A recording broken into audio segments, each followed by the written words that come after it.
Today, we're diving into the escalating tension between Iran and Israel. We're going to break down how a new, invisible red line has been drawn, one that could trigger the next major war in the Middle East. So let me ask you something. What if the next war doesn't start with a bang, but with a quiet phone call? A call that just gives a simple green light. Many analysts believe that's exactly what happened in late December 2025. It set the stage for a conflict that now feels, well, not just possible, but pretty much inevitable. And all of this leads us to that critical meeting. A meeting at Mar-a-Lago that completely changed the rules of the game. Look, when Donald Trump hosted Benjamin Netanyahu, the message coming out of that meeting was blunt. It was unmistakable. The United States would stand behind Israel, one way or another, in any future fight with Iran. This wasn't some vague diplomatic language. Nope, this was a red line being redrawn in permanent marker. But what's really fascinating here is how Netanyahu reframed the whole threat. He argued that the real danger, the immediate danger, wasn't Iran's nuclear program anymore. It was its absolutely massive arsenal of ballistic missiles. Think about it. These weapons don't need pilots. They don't need to win dogfights in the sky. They can just overwhelm defenses with sheer numbers and precision. So, his proposed strategy? Go after the source. Target the very production lines that build these things. And you can bet Tehran heard that signal loud and clear. The response was immediate, and it was sharp. This quote from Ali Shamkhani says it all. Iran's position is basically that retaliation is preloaded. Any attack would be met instantly. Iran's president at the time, Masoud Pezeshkian, even promised a response that would be harsh, painful, and unforgettable. Yeah, that's not just posturing. That's what high alert actually sounds like. But to really get how we got to that phone call and why those threats are so real, we have to rewind. We have to understand the brutal lessons from the last time these two went head-to-head. Okay, so picture this. June 13th, 2025. The first direct war between Iran and Israel erupts. Israel strikes deep inside Iran. And Iran's response? A massive barrage of ballistic missiles aimed right at the Israeli heartland. The whole thing was short, incredibly intense, and over in just 10 days with a ceasefire. But the damage, both physical and psychological, was definitely done. Now, Israeli air defenses did intercept a lot of missiles, but some got through. One of them slammed into the Da Vinci Towers in Tel Aviv. At the time, the incident was heavily censored. About months later, the truth came out.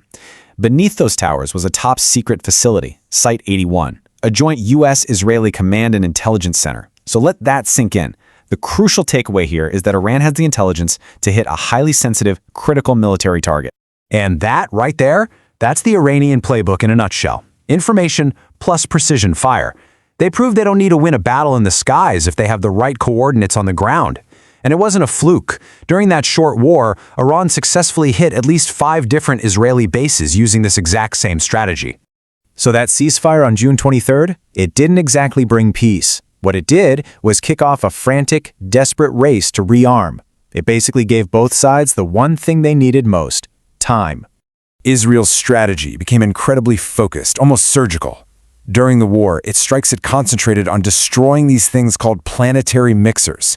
Now, these are critical, hard-to-replace machines you need to make solid fuel for missiles. The goal was simple: choke off Iran's ability to rebuild its arsenal right at the source.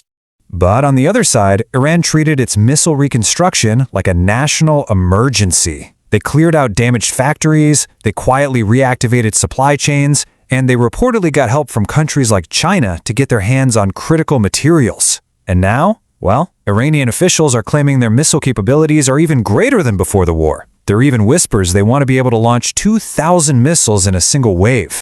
So all this has created this incredibly tense, high-stakes dilemma. It's a classic matchup: Israel's superior technology versus Iran's strategy of just outlasting them and the absolutely crippling cost of a long, drawn-out war. And this really breaks down the stalemate, doesn't it? On one side, you've got Israel with its incredible tech, its financial power, and of course, direct U.S. backing.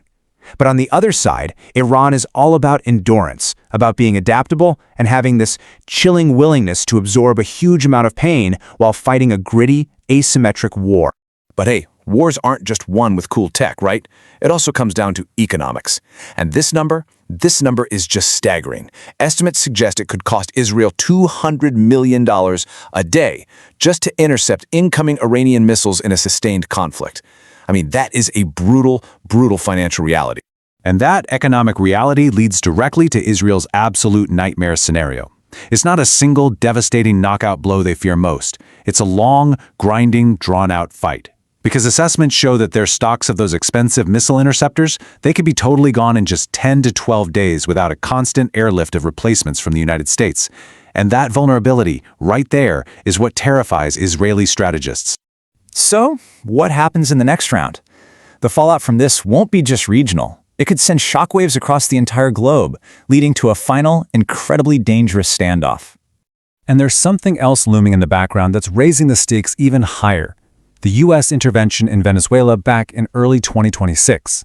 For Tehran, that wasn't just some event happening halfway around the world, it was proof. Proof that Washington is still in the business of regime change. It forced Iranian leaders to look at each other and ask, if it can happen in Caracas, why not here? Which brings us to this final standoff.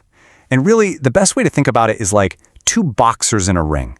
One of them is armed with superior technology and has powerful allies in his corner. But the other guy, he has incredible endurance and a scary willingness to just absorb immense punishment while waiting for the chance to land his own brutal counterpunches. And so far, neither one has been able to deliver that knockout blow. And so, we're all left with the same, final, unavoidable question.